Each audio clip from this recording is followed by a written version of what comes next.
Bien-aimés dans le Seigneur et bienvenue sur la voie divine. En ce nouveau jour béni, nous avons une précieuse opportunité, persévérer dans la foi et remettre entre les mains de notre Dieu tout ce que nous avons commencé. Quels sont les sujets que vous désirez présenter à Dieu aujourd'hui? Partagez-les en commentaire afin que nous puissions prier ensemble et les porter devant le trône de grâce. La parole de Dieu nous rappelle: ne vous inquiétez de rien, mais en toute chose, faites connaître vos besoins à Dieu par des prières et des supplications, avec des actions de grâce. Notre Père Céleste nous invite à lui faire pleinement confiance et à déposer nos fardeaux à ses pieds. Il est fidèle pour répondre à nos prières. Seigneur Tout-Puissant, merci pour le souffle de vie, pour ta fidélité et pour ton amour qui se renouvelle chaque matin. C'est grâce aux bontés de l'Éternel que nous ne sommes pas anéantis, car ses compassions ne sont pas à leur terme. Elles se renouvellent chaque matin. Oh, que ta fidélité est grande! Aujourd'hui, nous plaçons nos projets, nos pas et nos décisions entre tes mains. Guide-nous, éclaire nos choix et fortifie nos cœurs. Fais de nous des témoins vivants de ton amour et de ta grâce. Seigneur, bénis chacun de nos abonnés, fortifie leur foi et accorde-leur des percées spirituelles. Pour nos nouveaux abonnés, que leur marche avec toi soit marquée par des révélations profondes et des bénédictions abondantes. Approchez-vous de Dieu et il s'approchera de vous. Nous te confions également ton serviteur, le pasteur Christ. Continue à l'inspirer, à le fortifier et à l'utiliser puissamment dans son ministère. Que cette journée soit une source de bénédiction, de paix et de joie pour chacun. Au nom glorieux de Jésus-Christ. Amen. Je suis heureux de vous accueillir encore une fois dans l'émission Kanguka. Mon nom est Chris Ndikoumane. Il y a une parole qui m'a été donnée par Josué pour exhorter toute personne qui suit cette émission et qui a des problèmes en ce moment. Le monde dans lequel nous vivons est plein de difficultés. Il y a beaucoup de problèmes, que ce soit les problèmes spirituels ou matériels, les problèmes au foyer ou au travail. Depuis qu'Adam et Ève ont commis le péché, il y a beaucoup de soucis. Lorsque Jésus est venu dans ce monde, il n'a jamais dit que nous n'aurions plus de soucis. Il n'a jamais promis une vie dépourvue de difficultés. C'est lui qui te dira que si tu acceptes Jésus comme ton Seigneur, ton Sauveur, tu n'auras plus aucun problème. Il est en train de mentir car les problèmes sont inévitables. Mais dans tous ces problèmes, Jésus veut marcher avec toi. Tu traverses peut-être une situation difficile dans ton mariage, dans ton travail, dans ton église ou dans ton pays. Quoi qu'il en soit, si tu gardes tes yeux sur Jésus, si tu t'attends à ce qui vient de lui, à son secours et à sa délivrance, tu auras la victoire. Tu ne vivras pas éternellement dans tes problèmes. Quand on traverse une situation difficile, on a l'impression que ça ne finira jamais. Mais je t'assure que si tu choisis de garder les yeux sur Jésus, si tu choisis de l'inviter dans ta vie, de prier tous les jours, si tu prends la décision de ne pas te confier dans les humains ou dans ton intelligence, si tu gardes tes yeux sur Dieu, tu verras sa main. J'aime beaucoup les psaumes qui ont été écrits par David. David savait très bien ce que c'est d'être secouru par Josué. Il savait que la victoire est toujours là quand on s'appuie sur Josué. C'est pourquoi je vous donne souvent des paroles d'encouragement, des paroles d'exhortation en vous montrant que la parole de Dieu est la vie. La parole de Dieu est un remède. Beaucoup de personnes dans Kanguka ont été guéries par la parole de Dieu, par les paroles de la Bible. Tu as une Bible avec toi et pourtant tu continues à pleurer, à te lamenter, à être découragé. Personne ne se soucie de toi. Tu ne vois pas comment tu vas t'en sortir. Je vais juste te demander d'ouvrir ta Bible. Lis dans Psaume 16, verset 8. Le verset commence en disant: j'ai constamment l'Éternel sous mes yeux. Pas constamment, on veut dire à tout moment. Toi qui as des soucis, je te pose une question. Sur qui gardes-tu tes yeux? Est-ce que tu gardes tes yeux sur un être humain, sur des médicaments ou sur l'argent? Sur quoi gardes-tu tes yeux? Est-ce que tu gardes tes yeux sur ton diplôme, ton intelligence ou ton savoir-faire? Je t'invite à changer dès cet instant. Garde constamment tes yeux sur Je suis. Là où tu gardes tes yeux, c'est de là où est censé venir ton secours. Tu peux garder tes yeux sur un homme et ne pas être secouru. Tu peux garder tes yeux sur l'argent et ne pas être secouru, comme tu peux garder tes yeux sur la science et ne pas être délivré. Mais ce dont je suis sûr, c'est que si tu gardes tes yeux sur je suis constamment, le Dieu Tout-Puissant qui dit et qui accomplit ce qu'il a dit, qui a créé l'homme à partir de la poussière, qui ressuscite les morts, si tu gardes tes yeux sur ce Dieu-là, même si l'on t'a dit à l'hôpital qu'ils ne peuvent rien faire pour toi, ce Dieu-là te secourra. Le verset 8 continue en disant, quand il est à ma droite, je ne chancelle pas. On utilise le mot chanceler par exemple lorsqu'on parle d'une personne ivre qui n'a pas du tout l'équilibre pour marcher. La parole de Dieu vient de nous dire que si tu gardes tes yeux sur je suis constamment, même dans les difficultés, les insultes, l'abandon, le découragement, la pauvreté, si tu parviens à garder tes yeux sur lui malgré tout, si tu continues de croire qu'il est capable de combattre pour toi, de te donner la sagesse dont tu as besoin, si tu crois en cela, la parole de Dieu vient de nous dire qu'il sera à ta droite. Il est à ta droite. Je veux te le rappeler à toi qui as perdu espoir. Jésus est à tes côtés si tu gardes tes yeux sur lui. Il t'arrive de penser qu'il n'est pas là. Rien ne se passe dans ta vie parce que tu n'as pas gardé tes yeux sur lui. Mais si tu gardes tes yeux sur lui, tu ne chancelleras jamais. Tes problèmes ne te feront plus chanceler. Ceux qui te combattent ne pourront plus rien contre toi. Dans ta maladie, dans ton infirmité, je suis combattra pour toi. Si tu ne t'entends pas avec ton partenaire, je suis combattra pour vous. Si tes enfants sont impossibles, si ton patron est dur avec toi, garde tes yeux sur je suis. Tu ne chancelleras plus. Tu seras sûr que l'heure de Dieu est venue. Tout ce qui était avant impossible sera désormais possible. Partout où vous êtes, si vous priez pour nous, pour Kanguka, que Dieu vous bénisse. Car si nous pouvons faire tout ce que nous faisons, c'est parce que vous priez pour nous. Rappelez-vous aussi de prier pour tous les partenaires de Kanguka, car c'est une œuvre qui fait partie du plan de Dieu. Que Dieu bénisse tous nos partenaires. Comme vous le savez, je vais commencer par la devise de Kanguka. Pour les nouveaux dans l'émission, le mot Kanguka veut dire réveillez-vous. Ça vient du Kirundi, la langue parlée au Burundi. Premièrement, il s'agit d'accepter la volonté de Dieu, même si elle est différente de la nôtre.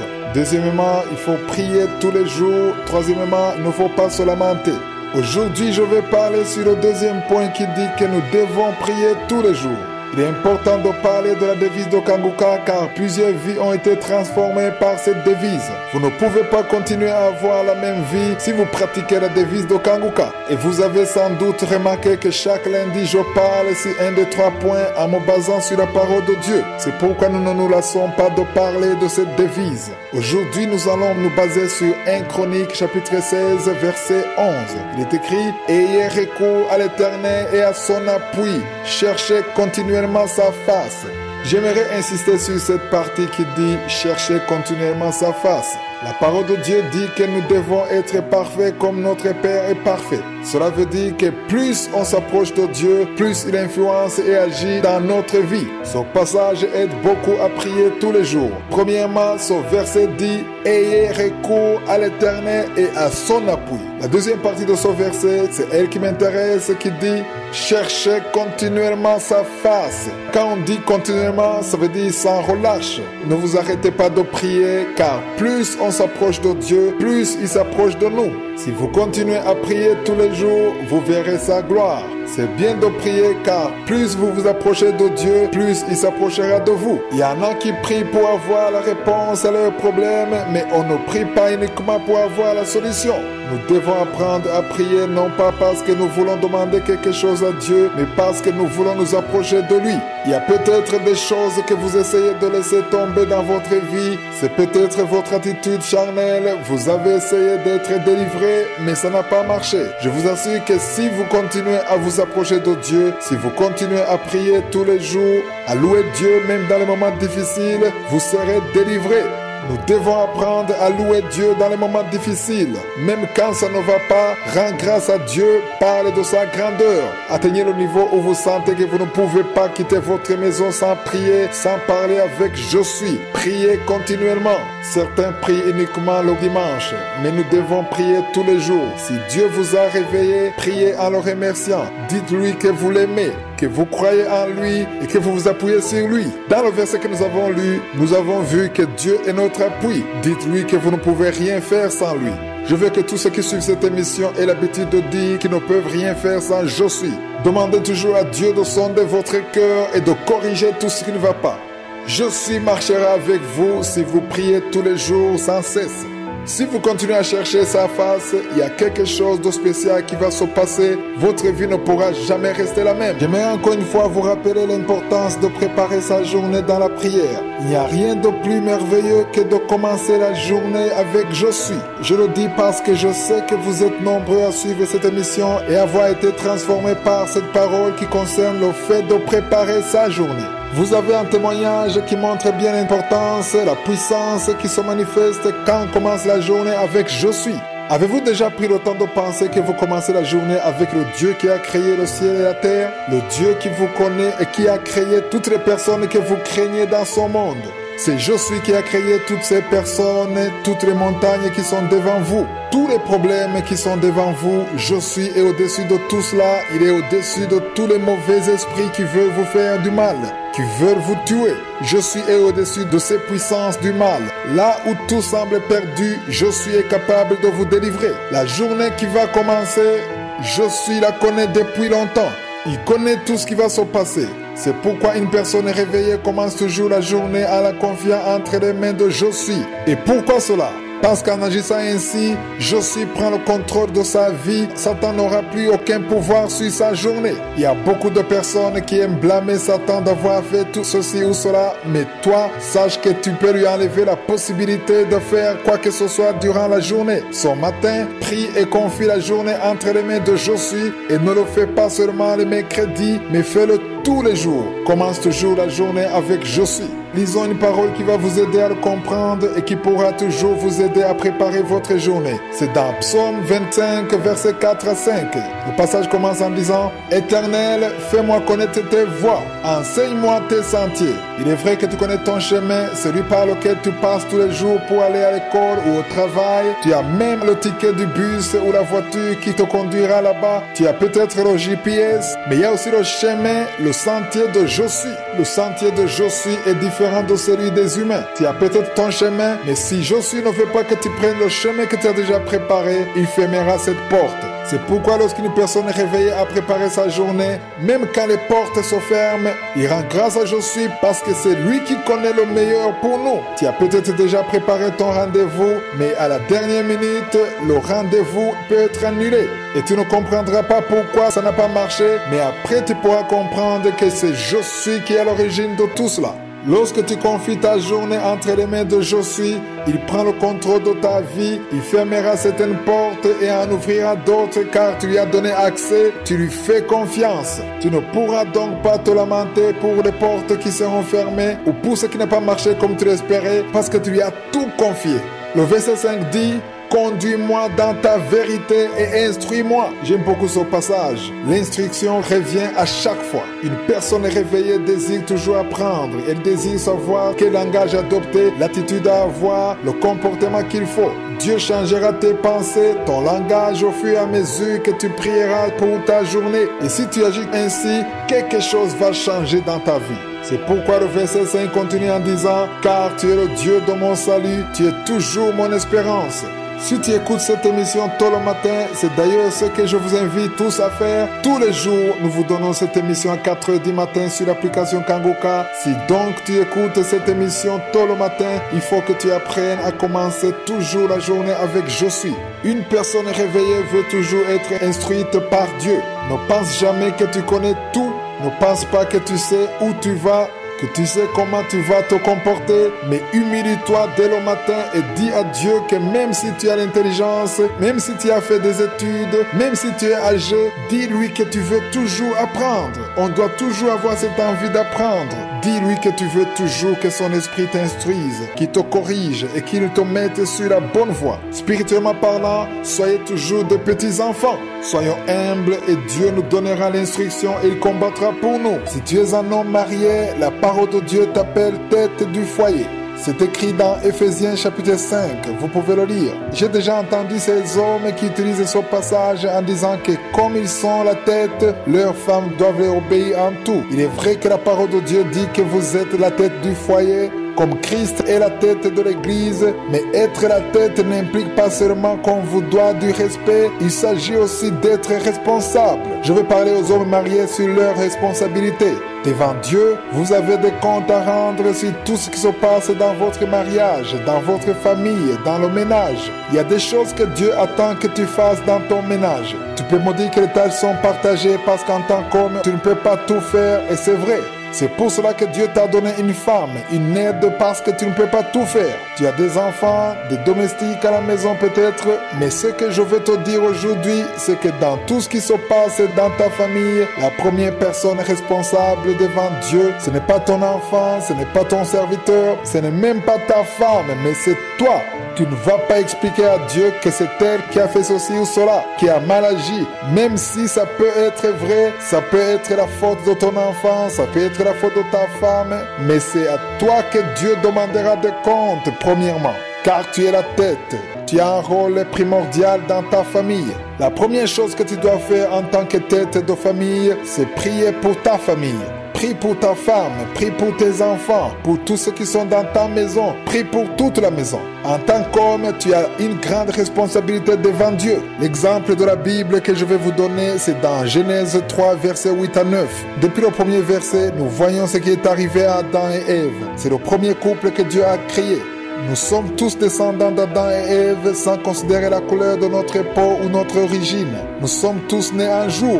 Chacun d'entre nous est né d'une femme, peu importe qui vous êtes ou ce que vous êtes. Adam, lui, n'est pas né d'une femme. Dieu l'a créé à partir de la poussière. Ève est sortie de l'une de ses côtes. J'aimerais vous montrer dans ce passage que Dieu leur avait donné des instructions. Il leur avait dit ce qu'il ne fallait pas faire et ce qu'il fallait faire. Il y a un fruit que Dieu leur avait défendu de toucher.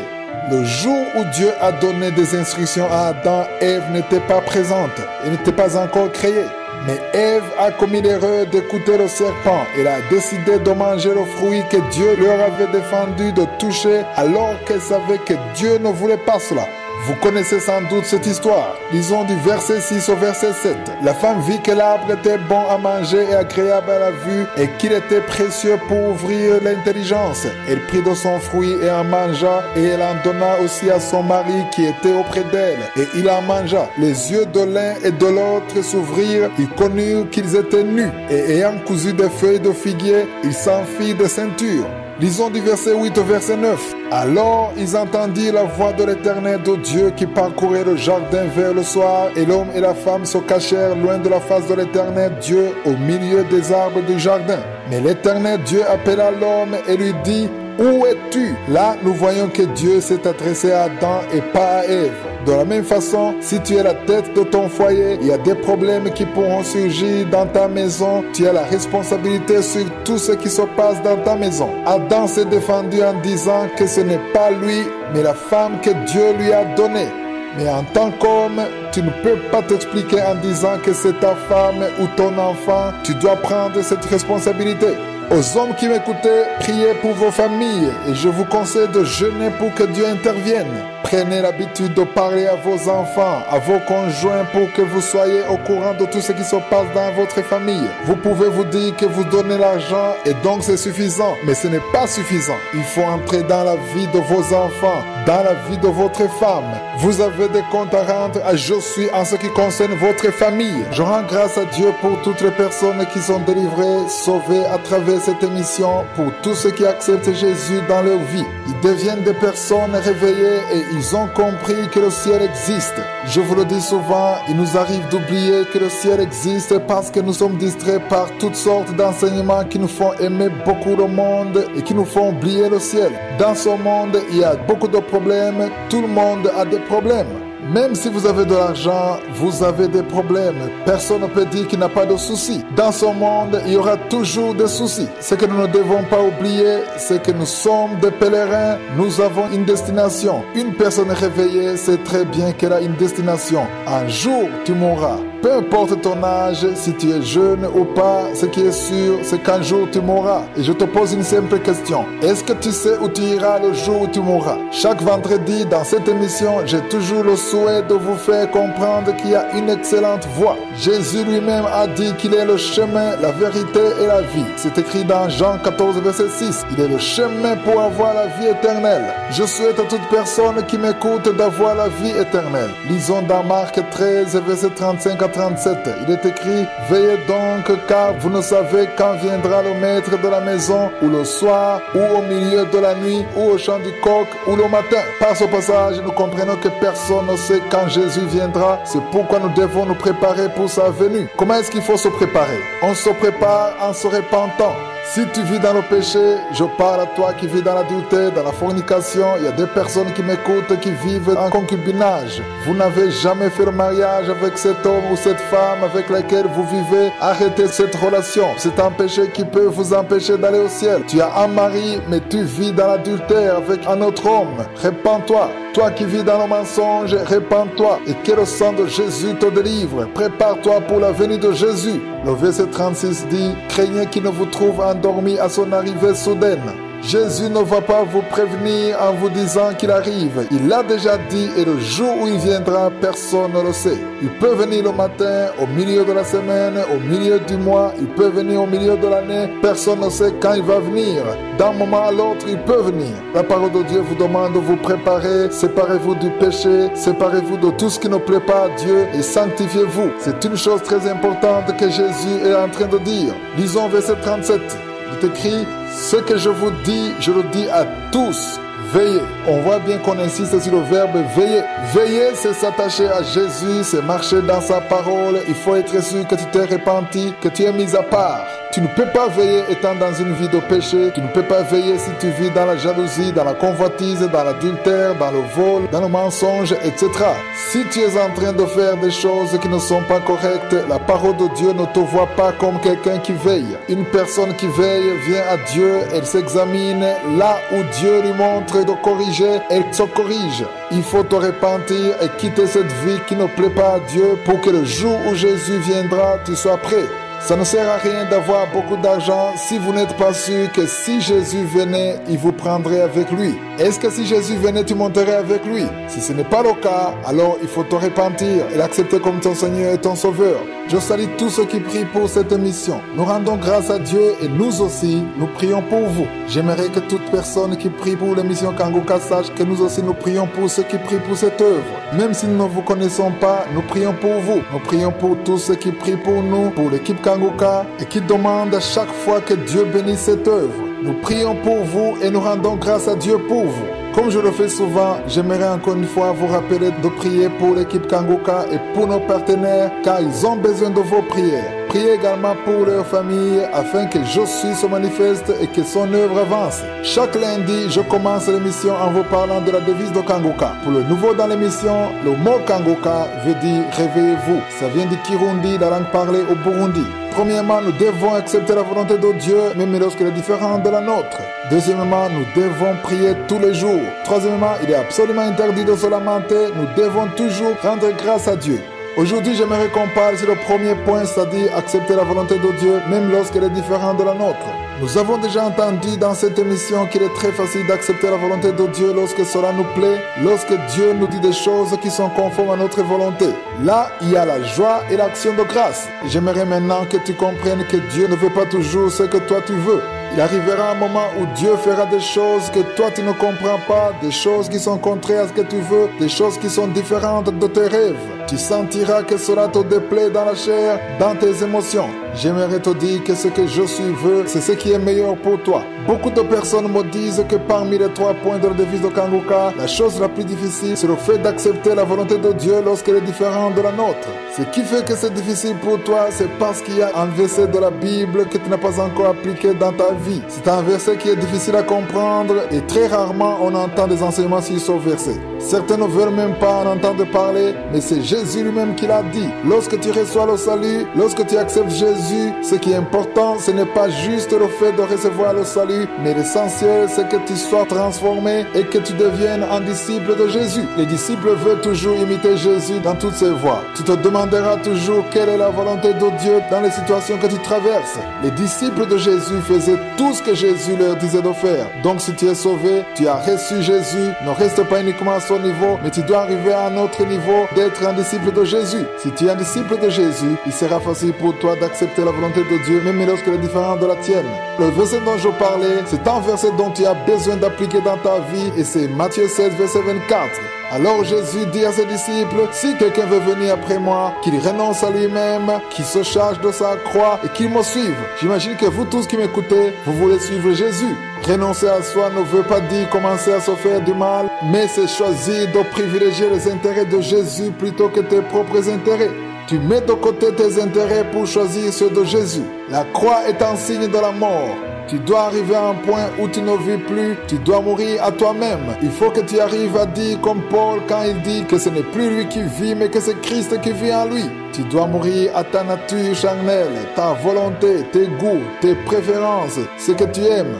Il faut que tu mettes de côté ce que tu veux et que tu acceptes ce que je suis veux. Si tu y arrives, tu pourras accepter la volonté de Dieu, même si elle est différente de la tienne. Je sens qu'il y a des personnes qui m'écoutent et qui ont le cœur lourd. Il y a des moments où on n'a qu'une seule envie, celle de fuir. Il arrive même qu'on ne veut rien d'autre que la mort. Il y a une personne qui m'écoute en ce moment, elle ne désire que la mort alors que rien ne lui manque. Elle a un bon travail, mais elle ne désire que la mort parce que dans son foyer rien ne va. C'est une femme et elle a un problème avec son mari. J'aimerais te dire que la mort n'est pas une solution. Plutôt, tu as besoin du salut. Tu as besoin du secours de Je suis. Je suis est le seul qui est capable de te secourir dans tes problèmes. Il y en a d'autres qui sont fatigués. Vous avez prié, vous avez eu la foi. Certains veulent avoir des enfants, mais ils ne parviennent pas à les avoir. D'autres veulent être guéris et n'obtiennent pas la guérison. D'autres encore veulent que leurs enfants soient délivrés, mais n'y arrivent pas. Toutes les voix qui vous disent d'abandonner sont les voix de Satan. Au ciel, il y a un Dieu. Il y a un sauveur qui peut te délivrer d'un moment à l'autre. Aussi longtemps que tu continues de prier, tu ne perds pas ton temps. J'aimerais dire à toute personne qui a perdu espoir, qui ne veut plus prier, qui ne sait plus quoi faire, ni où aller, que Je suis est toujours sur son trône. Il est capable. Il y a une personne qui m'écoute qui a le cœur rempli de peur. Je sens qu'il y a des personnes qui ont peur. Je suis est capable. Il est capable de te secourir. Peut-être qu'on te dit que devant toi il y a la mort, mais Je suis est celui qui a ta vie entre ses mains. Ne sois pas découragé, ne perds pas espoir. Ton secours viendra de Je suis. Il y a une parole que je veux vous donner pour encourager toute personne qui se sent abattue, qui a peur, qui a perdu espoir. Je te demande de lire dans Ésaïe 12, verset 2. Il est écrit, voici Dieu est ma délivrance. Je serai plein de confiance et je ne craindrai rien. S'il y a quelque chose que tu crains, je te demande de confesser avec ta bouche que Je suis est ton salut et mets ton espoir en lui. Ce verset continue en disant, l'Éternel est ma force et le sujet de mes louanges, c'est lui qui m'a sauvé. Il ne faut pas attendre de dire ces choses quand tu seras délivré, mais commence à prononcer ces paroles maintenant même et confesse-les dans la foi. Je vais attirer votre attention sur la partie qui dit, l'Éternel est ma force. Où se trouve ta force? Je veux que tu comprennes que ta force, ton salut, ton secours se trouve en Je suis. Il est le seul capable à pouvoir te tirer de là. Il est le seul qui peut te guérir. Il est le seul qui peut te donner cet enfant. J'aimerais que tu gardes tes yeux sur Je suis. Dis-le avec assurance. Je suis est capable. Il est capable de te secourir, de tracer pour toi le chemin. Il est capable de te relever, de te donner son travail, de te donner le salut, de te délivrer de l'adultère, de la fornication. Il est capable de délivrer ton mari, ta femme. Il est capable de sauver ton enfant. Il est capable de délivrer ton enfant qui est atteint de l'épilepsie. Il y a une personne qui a un enfant qui souffre de l'épilepsie. Je suis est capable de délivrer ton enfant. Il est capable de délivrer ton enfant qui est lié par la fornication. Je suis est ton salut. Peu importe la maladie que tu as, les problèmes que tu traverses, aie confiance que Je suis est ton salut. Confesse-le chaque matin. dis-lui que tu lui rends grâce parce qu'il est ta force. Je ne dis pas que tu n'as pas de force. C'est vrai, Dieu t'a donné une certaine force, il t'a donné de l'intelligence, des amis, des connaissances, mais dis-toi toujours qu'il est ta force. Il est le seul qui peut te délivrer, le seul qui peut faire ce qu'aucun humain ne fera pour toi, ce que l'argent ne peut pas faire, ce que les médicaments ne peuvent pas faire, ce que la science ne peut faire. Tout est possible à Je suis. Il y a une parole que je vais vous partager en rapport avec la direction divine. Il faut donner de l'attention à ta journée dès le départ. Lorsque tu te réveilles, ne te lève pas en te lamentant, ne commence pas à te demander ce qui va se passer. Tu as peut-être des rendez-vous, des programmes qui ne sont pas nécessairement bons pour toi. Peut-être qu'il y a des problèmes que tu vas affronter. Tu ne sais même pas comment tu vas t'en sortir. Mais dans tout cela, commence la journée avec Je suis. Dis-toi que tu as un Dieu au ciel, un guide, quelqu'un qui te donne la force, qui t'a créé. Tu ne t'es pas créé, mais tu es un créateur. Si tu es en train de m'écouter ce matin, c'est parce que tu t'es bien réveillé. Tu es peut-être malade, mais cela ne t'empêche pas d'écouter ce message. Ton oreille fonctionne bien. Si ton oreille fonctionne, c'est Je suis qui a permis que ton oreille fonctionne pour que tu puisses entendre ces paroles. Lisons dans Ésaïe 48, verset 17. Les paroles que nous allons lire, ce n'est pas un scientifique qui les a écrites, ce n'est pas un sage qui les a écrites, ce n'est pas Paul qui les a écrites ou Jean, ce n'est même pas un autre disciple, ce n'est pas non plus Ésaïe, mais il est écrit: Ainsi parle l'Éternel, ton Dieu, ton Rédempteur, le Saint d'Israël. Moi, l'Éternel, ton Dieu, je t'instruis pour ton bien, je te conduis dans la voie que tu dois suivre. On voit bien que ces paroles ont été dites par Je suis lui-même. Dieu connaît très bien le chemin que tu dois suivre. Il sait ce que tu es censé faire. Il est vrai que nous préparons la journée, nous avons un programme. Moi-même, je planifie tout le mois et même l'année qui commence avec un programme bien précis que je vais suivre. Je peux te dire mon plan, les voyages que je prévois de faire au cours de cette année. Cependant, même si j'ai déjà préparé tout cela, je dis toujours à Je suis qu'il est le seul à choisir où je vais, qu'il est le seul à m'instruire et à me corriger. Si j'ai prévu des choses qui ne font pas partie du plan de Dieu pour ma vie, je lui demande toujours de corriger ce programme. Il faut que tu apprennes à dire ces paroles tous les jours. Comme tu ne sais pas ce qui va se passer au cours de la journée, écoute cette parole que Je suis dit lui-même. Il a dit: Moi, l'Éternel, ton Dieu, je t'instruis pour ton bien, je te conduis dans la voie que tu dois suivre. Apprenons à être des personnes réveillées. Nous devons comprendre qu'il est important pour nous de commencer la journée avec Je suis pour qu'il nous instruise, nous corrige, qu'il nous éloigne de tout ce qui ne vient pas de lui. Je dis toujours que celui qui a déjà compris comment préparer sa journée ne peut pas se lamenter parce qu'il y a des choses qui n'ont pas bien marché.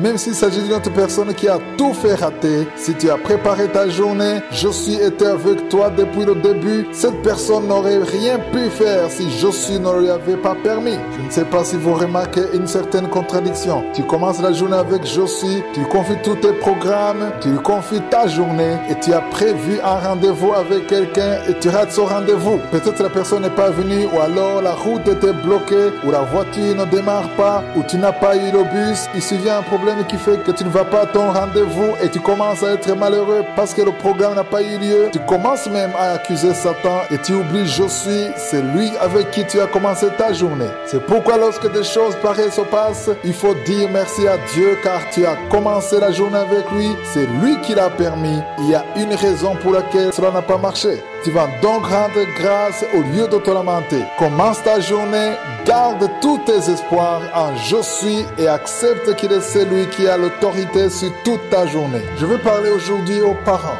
Que dit la parole de Dieu sur le temps présent? Il y a une certaine attitude qui se manifeste parmi les enfants de Dieu, une attitude de légèreté. Le diable a sa propre façon de nous distraire et nous ne voyons plus ce que nous faisons ou alors nous voyons d'une façon simple une situation qui ne l'est pas. Et souvent nous suivons ce que le monde nous propose. Lisons dans 2 Timothée chapitre 3 versets 1 à 4. Paul écrit à Timothée en disant: Sache que dans les derniers jours, il y aura des temps difficiles. Je dirais qu'aujourd'hui, les temps sont plus difficiles par rapport à cette époque où Paul écrivait cela. Les versets 2 à 3 disent: Car les hommes seront égoïstes, amis de l'argent, fanfarons, hautains, blasphémateurs, rebelles à leurs parents, ingrats, irréligieux, insensibles, déloyaux, calomniateurs, intempérants, cruels, ennemis des gens de bien, traîtres, emportés, enflés d'orgueil, aimant le plaisir plus que Dieu.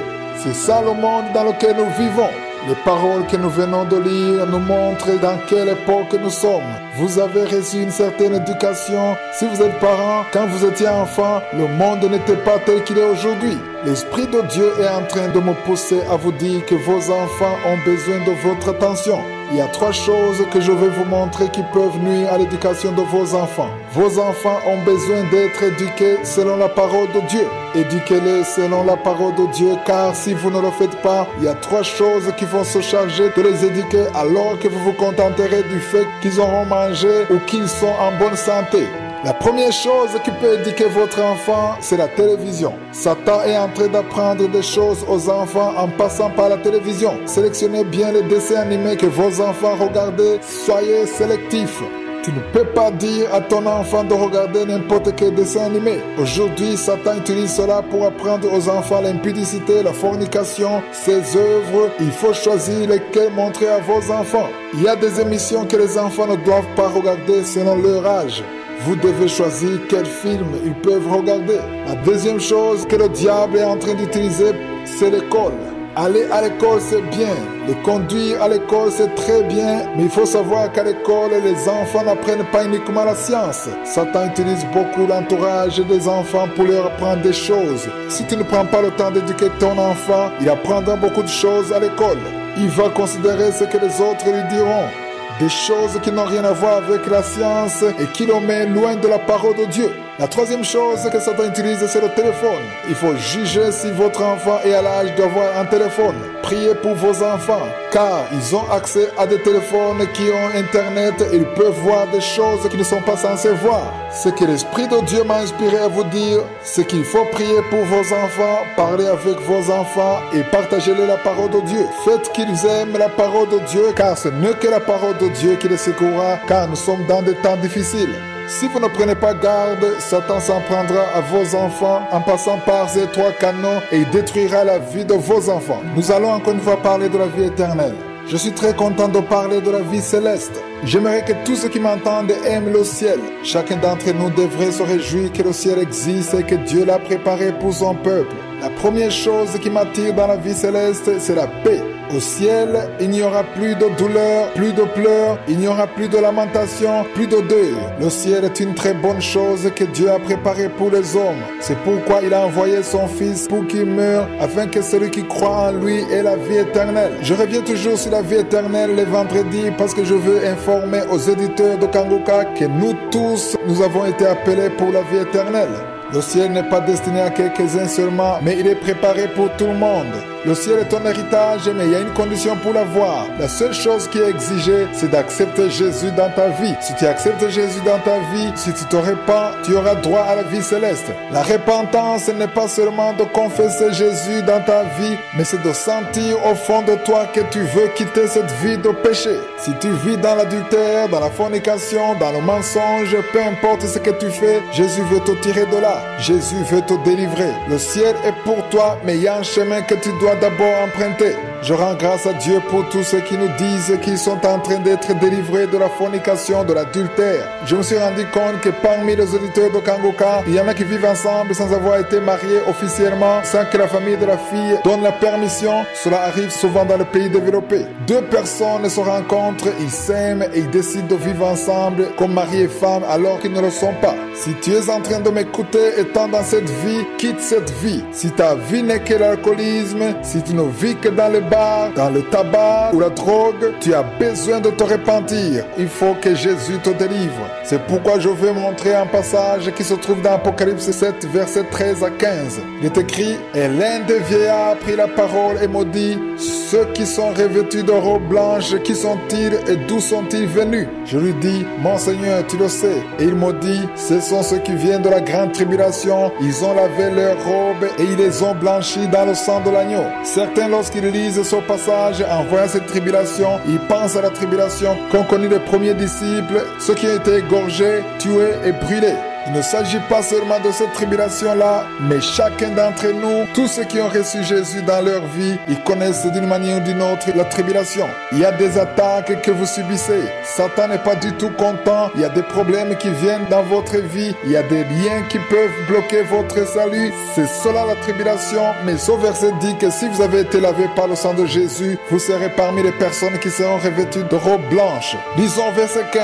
C'est pour cela qu'ils sont devant le trône de Dieu et le servent jour et nuit dans son temple. Celui qui est assis sur le trône dressera sa tente sur eux. Je te souhaite d'être parmi ceux qui seront là devant le trône de Dieu. Je te souhaite cette vie où il n'y a pas de fatigue, de pleurs, de gémissements, parce que tu auras été lavé par le sang de Jésus. Tous les problèmes que tu as maintenant ne seront plus là et tes larmes seront essuyées. Tu seras lavé par le sang de Jésus. Je salue tous ceux qui prient pour Kanguka. Vous êtes nombreux à prier pour nous. Que Josué vous bénisse. Priez également pour tous les partenaires de Kanguka, car sans ceux qui nous soutiennent, il n'y aurait pas de mission. Même si vous ne les connaissez pas, priez pour eux. Confessez la bénédiction de Dieu sur leur vie et priez toujours pour que la volonté de Dieu soit accomplie dans leur vie. Que Dieu les protège, car ils se donnent pour l'avancement du royaume de Dieu. Lundi, je vous rappelle toujours la devise de Kanguka. Pour les nouveaux, le mot Kanguka veut dire réveillez-vous, ça vient de Kirundi, la langue parlée au Burundi. Premièrement, il s'agit d'accepter la volonté de Dieu, même si elle est différente de la nôtre.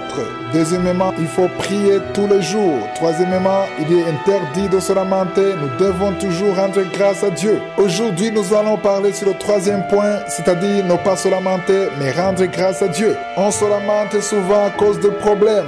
Là où ça devient dur, c'est lorsqu'on se lamente même dans la prière. Certains se lamentent dans leur vie de tous les jours, d'autres se lamentent en prière. Imaginez-vous, vous êtes dans la prière et en même temps, vous vous lamentez. Si tu ajoutes les lamentations à tes prières, tu gâches ta prière. La prière perd sa force à cause des paroles de lamentation. Quand tu pries, même si tu as des problèmes, rappelle-toi toujours l'action de grâce. L'action de grâce donne la valeur à la prière. J'ai alors une question. Est-ce que tu te lamentes dans tes prières ou bien tu rends grâce à Dieu? Certains pensent qu'en se lamentant devant Dieu, en voulant attirer la pitié de Dieu, il touche son cœur. Il est vrai que Dieu a un cœur miséricordieux, mais quand tu pries, rappelle-toi toujours d'ajouter l'action de grâce. Lisons dans Philippiens 4, verset 6. Le verset commence en disant « Ne vous inquiétez de rien ». Il est difficile de croire qu'on peut ne pas s'inquiéter, car souvent nous rencontrons des difficultés. Mais la parole de Dieu dit que même dans les difficultés, même si la situation semble critique, ne te lamente pas et surtout ne t'inquiète pas. Certains préfèrent se lamenter. Un jour, quelqu'un m'a dit qu'il est préférable de se lamenter, car si on ne se lamente pas, on ne peut pas avoir du repos. Ce qui est sûr, c'est que les lamentations ne donnent pas du repos, mais les lamentations détruisent même ce qui était en bon état. Le verset de Philippiens 4 et 6 continue en disant « Mais en toutes choses, faites connaître vos besoins à Dieu par des prières et des supplications. Les supplications doivent aller dans le sens de la volonté de Dieu. N'allez pas supplier Dieu pour des choses qui ne font pas partie de son plan. Il faut demander des choses qui sont conformes à la volonté de Dieu. » Ensuite, le verset se termine en disant « Avec des actions de grâce ». Ce sont les actions de grâce qui doivent couronner la prière. Chaque fois que tu pries, dis à Dieu, parle-lui ce qui est sur ton cœur. Tu peux peut-être te demander pourquoi tu dois l'informer alors qu'il sait déjà tout. Même s'il le sait, il veut l'entendre de ta bouche. Pourquoi veux-tu l'entendre? Notre Dieu est omniscient et il sait toutes choses, mais il veut que tu le dises toi-même parce qu'il veut voir comment tu vas le dire. Comment vas-tu parler à Dieu de tes problèmes? Est-ce que tu vas parler à Dieu de tes problèmes en te lamentant ou en exprimant la foi avec action de grâce? Si tu veux que ta prière soit une prière puissante, ajoute l'action de grâce sur ta prière. Rends grâce peu importe la situation. Rends grâce à Dieu pour sa grandeur, pour son amour. Rends grâce à Dieu parce que tu crois qu'il est capable de te délivrer, de te tirer de là. Ça, c'est une prière qui réjouit le cœur de Dieu. Priez, insistez, suppliez et surtout n'oubliez pas l'action de grâce. Ne vous lamentez pas car les lamentations dévalorisent la prière tandis que l'action de grâce la rend plus forte. Il y a une parole que je vais vous partager aujourd'hui, une parole pour encourager tous ceux qui ont peur. Parmi vous, il y en a qui ont peur pour leur avenir, ils ont peur pour leur mariage, ils ont peur pour leurs études. Tu ne sais pas comment tu vas payer les frais pour tes études ou comment tu vas payer ton loyer. Tu as peur que ton enfant ne guérisse jamais. Peut-être que le médecin t'a dit que ton enfant ne va pas guérir. Il y a une dame qui m'écoute à qui on a dit que son enfant ne va pas guérir. Qu'est-ce que tu fais quand tu as peur? Comment est-ce que tu réagis? Si tu laisses ta peur te dominer, c'est elle qui va te dire quoi faire. Si tu ne choisis pas de faire ce que la parole te dit de faire, ta peur va te désorienter. C'est pourquoi la plupart fuient dans l'alcool, dans la drogue, dans les plaisirs du monde. Ils cherchent à s'amuser pour fuir les problèmes. J'aimerais te dire que tu ne pourras pas toujours fuir tes problèmes à moins de te réfugier en Je suis. Je suis est le seul qui peut te secourir. Il est le seul à pouvoir résoudre tes problèmes. Basons-nous sur la parole de Dieu. Lisons dans Psaume 56, versets 3 et 4. Dans d'autres versions, il s'agit de versets 4 et 5. Il est écrit « Quand je suis dans la crainte, en toi je me confie. Je me glorifierai en Dieu, en sa parole. Je me confie en Dieu, je ne crains rien. Que peuvent me faire des hommes ?» Je vais te poser une question. En qui mets-tu ta foi? La plupart disent qu'ils croient en Dieu. Mais que veut dire croire en Dieu? Si tu crois en Dieu et que tu crois en Jésus-Christ et que tu sais que Dieu est ton Père, tu n'auras plus peur. Quel genre de père laisserait son fils en difficulté? Qui est-ce qui tournerait le dos à son fils sachant qu'il a des problèmes? Quel parent ne ferait-il pas tout ce qui est en son pouvoir pour aider son enfant en difficulté, même si l'enfant est dans un autre pays, loin de son père? Nous sommes tous d'accord qu'aucun parent ne peut être indifférent à la souffrance de son enfant. C'est pourquoi le verset 3 dit « Quand je suis dans la crainte, en toi je me confie. » Peu importe la situation que tu traverses, tu es en train de te lamenter, tu passes toutes les nuits dans les pleurs, tu as perdu espoir, tu ne sais plus quoi faire, mais si tu crois en Dieu, il faut que tu changes tes pensées. Le Dieu en qui tu crois te voit. Le verset 4 dit « Je me glorifierai en Dieu, en sa parole, je me confie en Dieu, je ne crains rien. » Que peuvent me faire des hommes? Ça, c'est une bonne question. Que peut te faire un homme? Il pourra toujours te faire peur. Il te montrera qu'il est puissant, qu'il a le plein pouvoir sur ta vie. Mais si tu crois en Dieu, tu ne seras point confus. Dieu se soucie de toi. Il connaît ton problème. Il connaît toutes tes factures. Le problème que tu trouves accablant devant Dieu, c'est peu de choses. C'est rien du tout devant Dieu. La maladie que les médecins ne peuvent pas soigner, devant Dieu, même celui qui est mort ressuscite. Il n'y a rien qui est impossible à Dieu. N'aie plus peur, ne désespère plus, ne te lamente plus, ne dis plus que tu n'as pas de chance, ne dis plus que tes malheurs n'arrivent qu'à toi, ne pense plus à tes problèmes, mais dis-toi qu'il y a une raison pour laquelle je suis là permis et il est le seul capable de te secourir et de te tirer de cette boue de ces hommes. Je suis est le seul qui a le dernier mot. Détache tes yeux de tes problèmes, ne désespère plus, ne perds plus ta paix, garde la paix dans ton cœur, sache qu'il y a un Dieu au ciel qui t'aime, qui prend soin de toi, qui a la solution, la réponse à ton problème. Je vais vous partager aujourd'hui une parole très importante, une parole qui pourra vous aider et vous permettre de tenir face à beaucoup de choses. Il y a des paroles courtes dans la Bible mais qui sont très puissantes. Il y a beaucoup de choses qu'on protège. Par exemple, lorsque tu sors de ta maison, tu fermes la maison avec une clé. Tu as une voiture, si tu veux laisser la voiture dans le parking, tu fais ce que la plupart font, c'est-à-dire fermer la voiture à clé.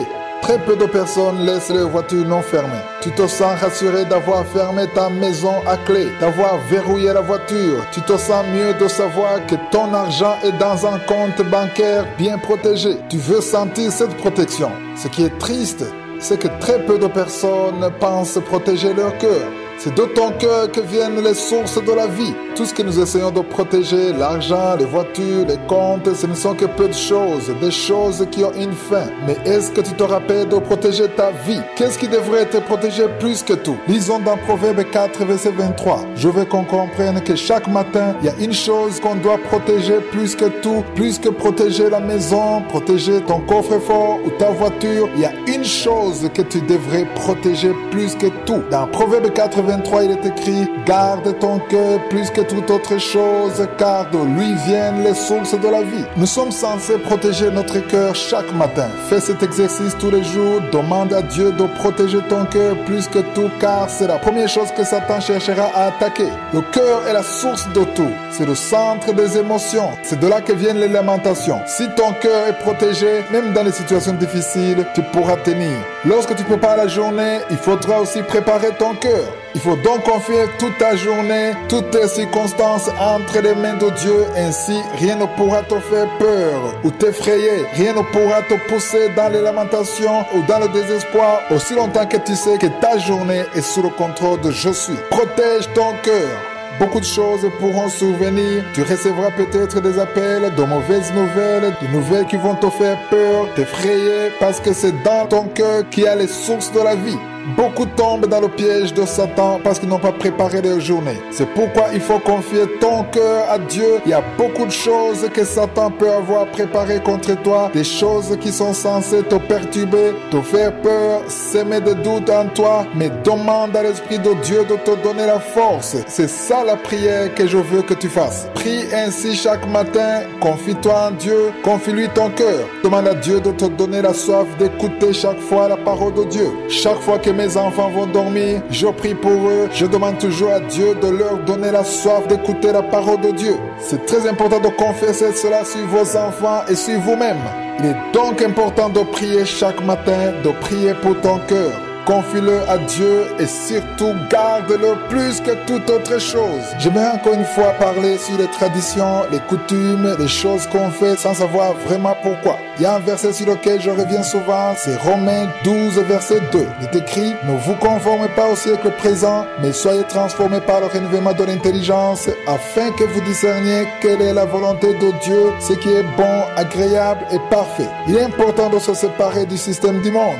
Il est vrai qu'il y a des choses du monde dont nous avons besoin dans la vie de tous les jours. C'est pour cela que tout ne peut pas être exclu. Par exemple, la technologie nous aide à avancer, mais il y a d'autres choses que Satan porte dans son monde et les gens suivent sans savoir ce qu'ils font. Ici, je m'adresse plus particulièrement aux chrétiens, aux personnes sauvées. Ils ne doivent pas suivre le système du monde sans savoir ce qu'ils font. Aujourd'hui, au moment où je vous parle, il y a beaucoup de personnes qui sont en train de m'écouter, qui connaissent Dieu, qui sont sauvées, mais qui pensent qu'aujourd'hui, c'est un jour spécial, le jour de la Saint-Valentin. Quand je demande à certains d'entre eux, ils disent que c'est la fête des amoureux. Mais si on considère l'histoire, j'ai essayé de me documenter. Vous pouvez aussi consulter mon site christdikumana.org.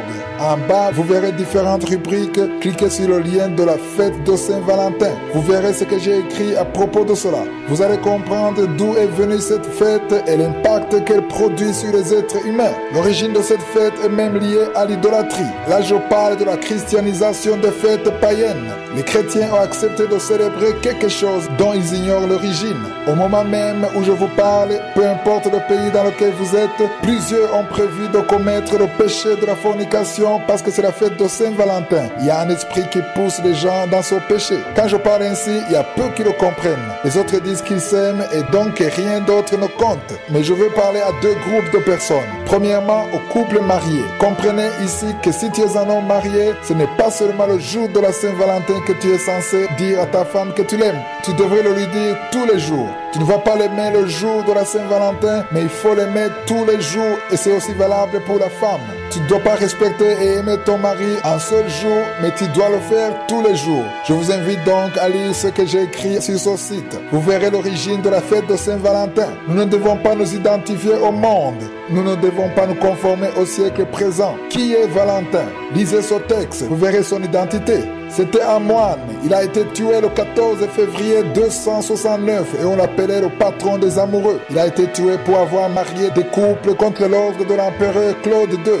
C'est une longue histoire, mais ce que je veux vous dire, c'est que la source de cette fête est d'origine païenne. Il y avait des pratiques qui ne sont pas du tout conformes à la parole de Dieu. En tant qu'enfants de lumière, nous ne devons pas imiter le système du monde. Nous ne devons pas nous conformer à ce que le monde nous dit de faire, mais nous devons nous conformer à la parole de Dieu. Si vous n'êtes pas mariés et que vous couchez ensemble, vous commettez le péché de la fornication. À ceux qui sont mariés, sachez très bien que vous êtes censés vous aimer tous les jours comme la parole de Dieu nous le demande. Aujourd'hui, j'aimerais vous parler des paroles de Jésus.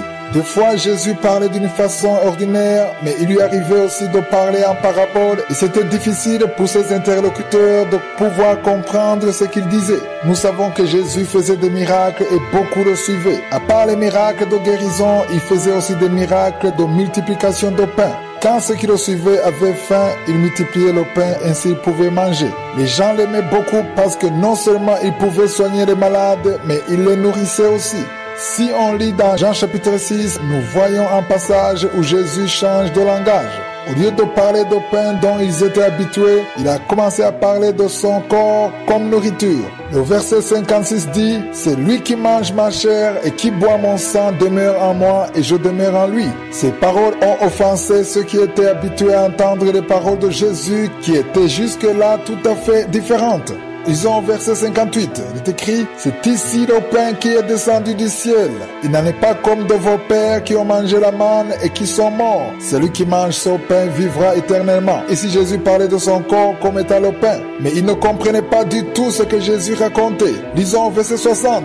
Plusieurs de ses disciples, après l'avoir entendu dire « Cette parole est dure, qui peut l'écouter ?» Ils étaient choqués, scandalisés d'entendre cela. Et au verset 63, il est écrit « C'est l'esprit qui vivifie, la chair ne sert de rien. Les paroles que je vous ai dites sont esprit et vie. Les paroles que je vous dis tous les jours sont esprit et vie. La parole de vendredi est esprit et vie. » Quand Jésus a dit cela, ceux qui le suivaient ont commencé à le quitter un à un. Ils étaient très nombreux, ils sont tous partis. Au verset 66, il a dit, « Dès ce moment, plusieurs de ses disciples se retirèrent et ils n'allaient plus avec lui. » Ici, je dois préciser que plus de 5000 personnes le suivaient, mais le jour où il a prononcé ces paroles, le nombre a commencé à baisser considérablement et Jésus est finalement resté avec ses disciples seulement. Ceux qui l'ont quitté n'ont pas voulu écouter celui qui leur disait de manger son corps. Ils voulaient juste manger son pain. J'aimerais te dire que tu as besoin de manger le corps de Jésus. Manger le corps de Jésus, c'est manger sa parole. La parole que je vous donne tous les jours, c'est ça le corps de Jésus. Les paroles de Jésus que nous lisons dans la Bible, chaque fois que vous le lisez, chaque fois que vous les écoutez, c'est le pain quotidien que vous mangez. Lorsque vous les écoutez et que vous les mettez en pratique, elles vous donnent la vie. C'est pourquoi chaque fois que vous écoutez la parole de Dieu, vous êtes en train de manger. Jésus a dit que l'homme ne vivra pas de pain seulement, mais de toute parole qui sort de sa bouche. Toutes les paroles que je vous donne ne viennent pas de moi, mais ce sont les paroles de je suis. Voyons ce qui est écrit au verset 69. Jésus donc dit aux 12, « Et vous, ne voulez-vous pas aussi vous en aller ?» Voici les paroles de Pierre, comment Pierre a répondu. C'est au verset 68. Simon Pierre répondit, « Seigneur, à qui irions-nous? Tu as les paroles de la vie éternelle. » J'aime beaucoup ce passage et j'aimerais parler à toi qui n'as pas encore accepté Jésus comme ton Seigneur et ton Sauveur. Il n'y a nulle part ailleurs où tu peux trouver la vie à part en Jésus-Christ. Si tu l'as reçu dans ta vie, accroche-toi à lui car en lui il y a la vie éternelle. Il se pourrait que tu m'écoutes maintenant et tu es fatigué par le péché, par les problèmes, tu ne vois pas bien ton avenir. Sache bien que la vie ne se trouve qu'en Jésus uniquement. Les paroles de vie se trouvent en Jésus. Le pain dont tu as besoin, c'est Jésus lui-même. Accepte Jésus comme ton Seigneur et ton Sauveur, ta vie sera transformée et tu auras la vie éternelle. Il combattra pour toi, il marchera avec toi dans tout ce que tu traverseras. Si tu veux le recevoir dans ta vie, agenouille-toi et appelle-le. Je salue tous ceux qui prient pour nous. Merci à vous tous qui prenez le temps de prier pour l'équipe Kanguka. Nous aussi nous prions pour vous. Nous prions pour tous ceux qui intercèdent pour nous partout où vous êtes. Cette émission a besoin de prières constantes car sans la prière, rien de tout cela ne pourrait se faire. Priez également pour ceux qui nous soutiennent. Priez pour chaque partenaire de Kanguka car il contribue à l'avancement de l'œuvre de Dieu. Que je suis bénisse tous ceux qui se donnent en soutenant cette émission. Chaque lundi, je parle de la devise de Kanguka. Nous recevons beaucoup de témoignages de ceux qui ont vu leur vie transformée, leur mentalité évoluer. Ils ont pu se libérer des liens de Satan grâce à la devise de Kanguka. Pour les nouveaux dans l'émission Kanguka, le mot Kanguka veut dire réveillez-vous. Ça vient du Kirundi, la langue parlée au Burundi. Premièrement, la devise de Kanguka dit que nous devons accepter la volonté de Dieu même si elle est différente de la nôtre. Deuxièmement, nous devons prier tous les jours. Et troisièmement, il est absolument interdit de se lamenter. Nous devons toujours rendre grâce à Dieu. Comme je le fais toujours, nous allons parler sur un des 3 points. Aujourd'hui, nous allons parler sur le deuxième point, c'est-à-dire prier tous les jours. Je le répète souvent, une personne réveillée ne prie pas uniquement quand elle a des problèmes, mais elle prie tous les jours. Elle ne prie pas non plus lorsqu'elle est heureuse ou bénie ou pendant le culte de dimanche, mais elle prie tous les jours. Une personne réveillée ne peut jamais quitter sa maison sans prier. Tu ne peux pas quitter la maison sans prier. Prier, c'est aller dans la présence de Dieu, c'est honorer Dieu. Lorsque tu pries, il y a quelque quelque chose de spécial qui est accompli. Il y a un verset que je veux qu'on lise. C'est dans Psaume 141, verset 2. Il est écrit que ma prière soit devant ta face comme l'encens et l'élévation de mes mains comme l'offrande du soir. Dans l'Ancien Testament, chaque soir, ils offraient un sacrifice à Dieu. Lorsque tu pries, sache que ta prière est un parfum et ce parfum monte devant Dieu. Lorsqu'on se retrouve dans un endroit parfumé, on veut rester là, dans cette atmosphère. Par contre, s'il se trouve auprès de toi quelque chose qui dégage une mauvaise odeur, tu as envie de fuir. Il y a un certain confort qui a à sentir une bonne odeur. De la même façon, la prière donne un confort à Dieu. Dieu se sent confortable au milieu de la prière. Si tu pries tous les jours, tu mets Dieu dans le confort. Là, je parle d'une prière dépourvue de lamentation. La prière où tu loues Dieu sans te lamenter. Ne vous lamentez pas dans vos prières, mais rendez grâce en toutes choses. Priez non pas parce que tout va bien, non pas parce que vous avez une bonne humeur, mais priez parce que la prière est la vie de tous les jours. C'est la prière qui donne la force, c'est la prière qui donne l'espoir. Quand tu pries, tu sens que tout est possible. Lorsque tu pries, il y a quelque chose que tu donnes. La plupart prient étant dans une position de recevoir. Il est vrai qu'il y a un certain avantage qu'on obtient dans la prière, mais nous devons apprendre à prier comme un sacrificateur. Il faut y aller comme quelqu'un qui va donner quelque chose. Tu vas donner ton action de grâce, ton corps. Dans Romains chapitre 12, verset 1, il est écrit « Je vous exhorte donc, frères, par les compassions de Dieu, à offrir vos corps comme un sacrifice vivant, saint, agréable à Dieu, ce qui sera de votre part un culte raisonnable. » Quand tu pries, tu dois renoncer à toi-même. Tu dois oublier ton confort, ton bien-être, ton sommeil, tes problèmes. Il faut aller devant Dieu dans le nom de Jésus et rappelle-toi toujours que chaque fois que tu vas devant Dieu, il y a quelque chose de spécial que tu lui donnes et cela lui plaît surtout lorsque tu n'as aucune envie de prier. Continuons à lever nos mains vers Dieu. Il faut qu'on lui dise qu'il est le Dieu qui est capable. Nous devons prier dans les bons et les mauvais moments. Ne prie pas uniquement dans les bons moments, mais prie également dans les mauvais moments. Je vous encourage donc de rester en connexion avec Je suis tous les jours. Je veux aujourd'hui m'adresser à tous ceux qui sont devant une situation impossible. Il y a une chose que tu veux, même dans ton cœur, tu sens que c'est la volonté de Dieu, mais il y a une voix qui te dit que ce n'est pas possible. Tu te regardes, tu considères tes origines, ta famille, et tu te dis qu'il y a une vie que tu ne peux pas avoir. Tu sens que tout est limité. Il y a un problème qui demande des moyens financiers pour être résolu. Malheureusement, tu n'as pas ces moyens. Le médecin t'a dit que tu ne pourras pas guérir. Tu viens de passer pas mal d'années à attendre le mariage en vain. Tu as attendu d'avoir un enfant et les médecins te disent que c'est impossible. Tout le monde te dit que c'est impossible. Il y a des situations que tu regardes avec tes yeux et toi-même tu vois que c'est impossible. Tu te dis que tu ne peux pas avoir ce travail, que ta femme ne pourra pas changer, que ton enfant restera tel qu'il est. Il y a des choses qui visiblement sont impossibles. Même la science prouve que c'est impossible.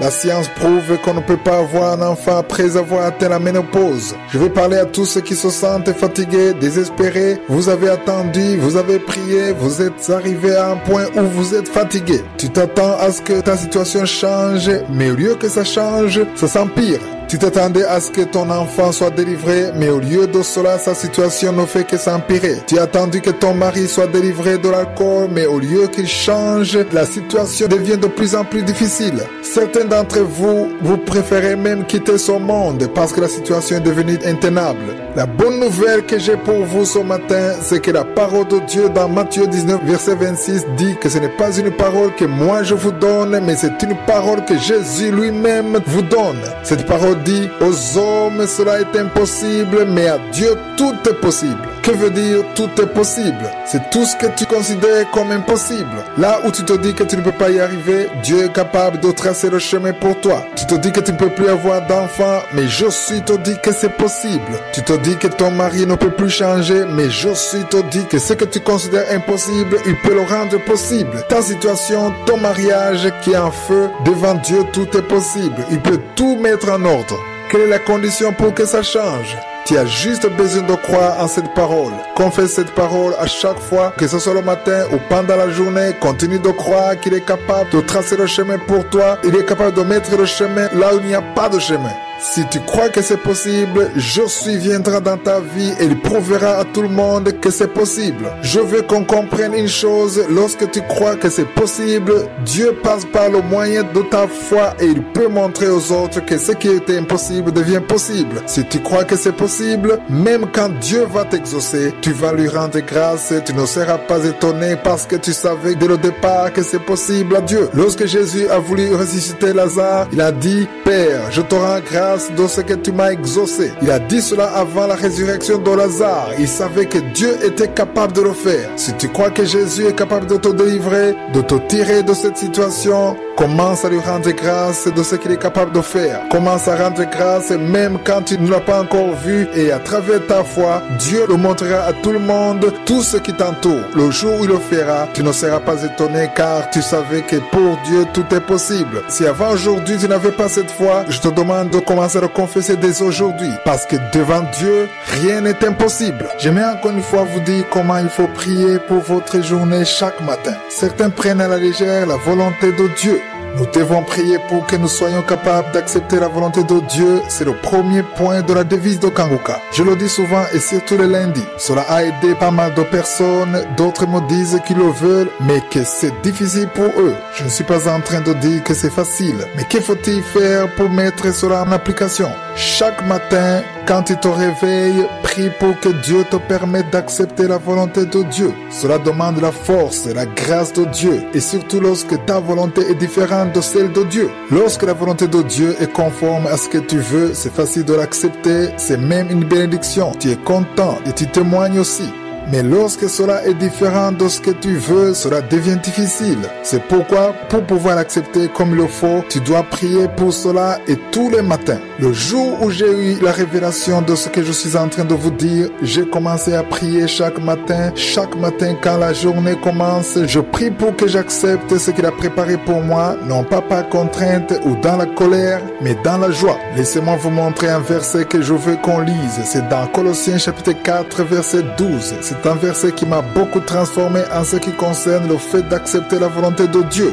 Il est écrit, Epaphras qui est des vôtres vous salue, serviteur de Jésus-Christ, il ne cesse de combattre pour vous dans ses prières. Epaphras était un Colossien. Il était également un intercesseur. Il combattait non pas pour lui-même, mais pour les Colossiens. Est-ce que toi aussi tu pries pour les tiens? Est-ce que tu pries pour ton pays? Est-ce que tu pries pour ton église? Est-ce que tu pries pour le pays qui t'a accueilli? Lorsqu'on combat dans la prière, il y a quelque chose qui est accompli. Le verset continue en disant, afin que parfait et pleinement persuadé, vous persistiez dans une entière soumission à la volonté de Dieu. Je suis en train de continuer à lire Colossiens 4, verset 12.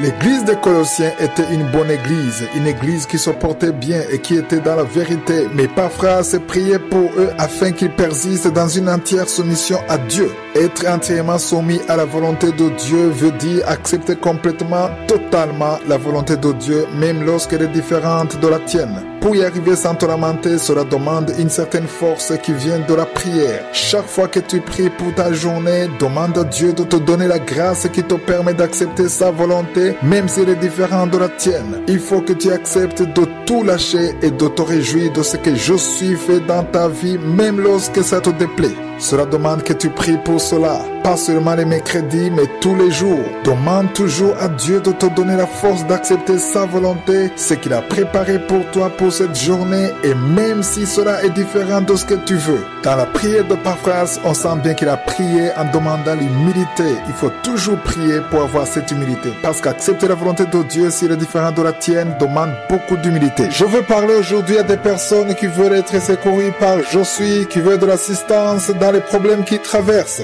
Nous tous, nous avons besoin que Josué nous aide. Nous avons besoin que Josué prenne soin de nous, qu'il nous vienne en aide dans nos problèmes. Personne ne peut me dire qu'il n'a pas de problème. Même si tu es béni, même si tu as beaucoup d'argent, peu importe ce que tu as, il y a certainement une chose dont tu as besoin. Personne ne peut dire qu'il ne lui manque rien dans la vie. Certains ont beaucoup d'argent, mais ils ont des problèmes dans leur mariage, dans leur maison. Dans tous les problèmes que nous pouvons rencontrer, nous avons toujours besoin du secours de Josué. C'est pourquoi nous allons dans la présence de Dieu. S'il n'y avait pas de problème, personne ne chercherait pas la présence de Dieu. Nous cherchons Dieu pour qu'il nous sauve. Nous voulons son secours, qu'il fasse quelque chose dans notre vie. J'aimerais vous montrer une révélation spéciale de ce qui se passe dans le monde spirituel. Ce que nous faisons ici sur terre a un impact dans le monde invisible. Notre attitude a des conséquences dans le monde invisible. Nous voulons que Dieu nous vienne en aide, que les hommes nous fassent du bien. Nous voulons l'attention des hommes. Quelle est notre attitude dans la vie de tous les jours? Il y a des choses que Dieu t'a données, des bénédictions. Dans tout ce qu'il t'a donné, y a-t-il au moins une personne qui rend grâce à Dieu pour ce que tu as? Y a-t-il quelqu'un qui bénéficie de ta bénédiction? Je ne suis pas en train de parler aux riches, mais je parle à toute personne qui a reçu quelque chose venant de Dieu. Y a-t-il quelqu'un avec qui tu partages ce que tu as reçu? Je ne parle pas non plus de l'argent seulement, mais cela peut être les connaissances que tu as acquises, la maison que tu as. Est-ce que tu partages ce que tu as avec les autres? Est-ce que tu aides ton prochain? Tu as reçu la parole de vie. Est-ce que tu la partages avec les autres? Si tu es un fonctionnaire, tu as sûrement un salaire mensuel. Est-ce que tu bénis quelqu'un d'autre? Il y a quelqu'un d'autre qui bénéficie de ce que Dieu te donne. Je ne parle pas de ta femme, ni de tes enfants. Non, je parle d'une autre personne en dehors de ta famille, parce que c'est naturellement d'assister ta propre famille. Tout ce que tu fais, c'est une semence que tu sèmes et tu récolteras au temps convenable. Dans Genèse 6, verset 7, il est écrit: ne vous y trompez pas, on ne se moque pas de Dieu. C'est qu'un homme aura semé, il le moissonnera aussi. Si tu es en train de semer la haine, tu récolteras la haine. Si tu es en train de semer l'égoïsme, tu récolteras l'égoïsme. Si tu ne veux pas te soucier des autres, si tu ne veux pas que les autres reçoivent quelque chose de toi, quand tu auras des problèmes, les autres ne vont pas non plus t'aider. En exaucant tes prières, Dieu passe par les autres. Si tout ce que vous faites, c'est de considérer vos propres intérêts uniquement, si vous ne faites que vous enfermer, aller dans un coin seul et prier, jeûner, sans que vous veniez en aide à personne, je vous assure que votre prière ne sera pas exaucée parce qu'on récolte ce qu'on sème. Dans Matthieu 7, verset 12, il y a une parole puissante que Jésus lui-même a dite, et cette parole a changé ma façon de concevoir la vie. Il est écrit: tout ce que vous voulez que les hommes fassent pour vous, faites-le de même pour eux, car c'est la loi et les prophètes. Si tu veux l'attention des autres, commence à être attentionné envers les autres. Si tu veux que Dieu te vienne en aide, commence à aider les autres, au moins une personne. Si tu ne peux pas vivre ainsi sans bénir au moins une personne sur cette terre, sans qu'il y ait une personne qui est bénie grâce à toi, ici je ne parle pas de ton mari, de ta femme, de tes enfants, ou de tes cousins, ou des membres de ta famille, je parle d'une autre personne avec qui tu n'as aucun lien sanguin. Il faut qu'il y ait cette personne qui rend grâce à Dieu pour toi. Si cette personne n'existe pas, s'il n'y a personne qui peut rendre grâce à Dieu pour toi, il est temps que tu sois réveillé, car tu récolteras ce que tu as semé. C'est un principe que Josué lui-même a établi. Soyons tous une bénédiction. Ayez quelqu'un dans ta vie que tu peux bénir. Je veux parler à tous ceux qui écoutent cette émission, qui ont leur cœur attaché aux choses de ce monde. Parmi ceux qui m'écoutent, il y a une catégorie de personnes qui aiment le monde, les choses du monde. Ils pensent que leur vie, leur avenir est dans ce monde uniquement. Je veux qu'on comprenne le monde tel que la parole le décrit.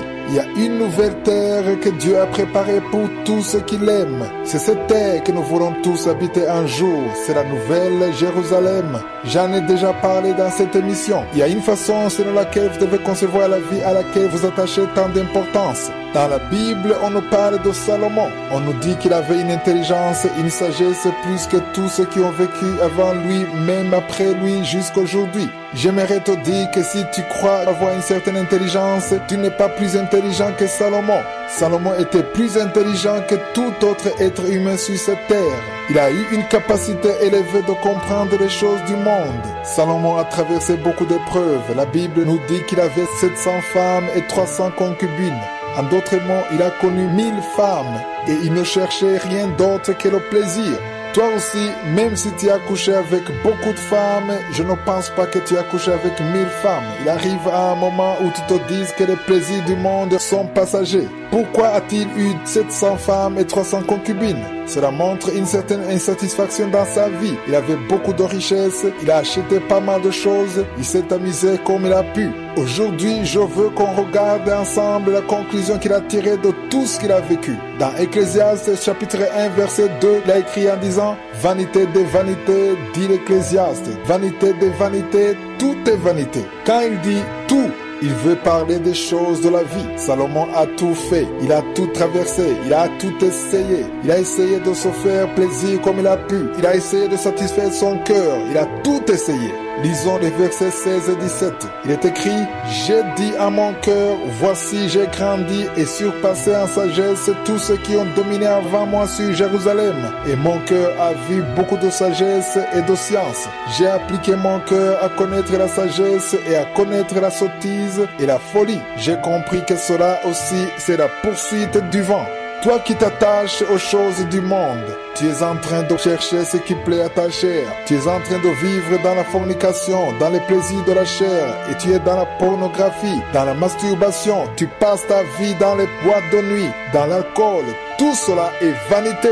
La parole de Dieu vient de nous dire que tout est vanité. Salomon a tout essayé. Il a essayé la folie, la sottise. Il a même essayé la sagesse. Il a tout essayé. Il a eu 1000 femmes. Imaginez-vous 1000 femmes pour un seul homme. Finalement, il a conclu en disant que tout est vanité. J'imagine qu'en cherchant 1000 femmes, il désirait avoir la plus belle de toutes. Il voulait se faire plaisir, mais il a vu que tout est vanité, car un jour viendra la mort. Un jour tu mourras, tu quitteras ce corps, et tout ce que tu as fait en essayant de te faire plaisir, en essayant de satisfaire la chair, un jour Dieu qui est au ciel te demandera des comptes. Si tu as tué, si tu as commis l'adultère, si tu as volé, peu importe ce que tu as fait, un jour tu rendras des comptes à Dieu. C'est pourquoi aujourd'hui est un excellent jour pour te repentir. Confie-toi entre les mains de Dieu. Accepte Jésus comme ton Seigneur, ton Sauveur, pour qu'il te pardonne tes péchés. Il va remettre le compteur à zéro. Tu peux le faire là où tu te trouves. Agenouille-toi, appelle Jésus dans ta vie.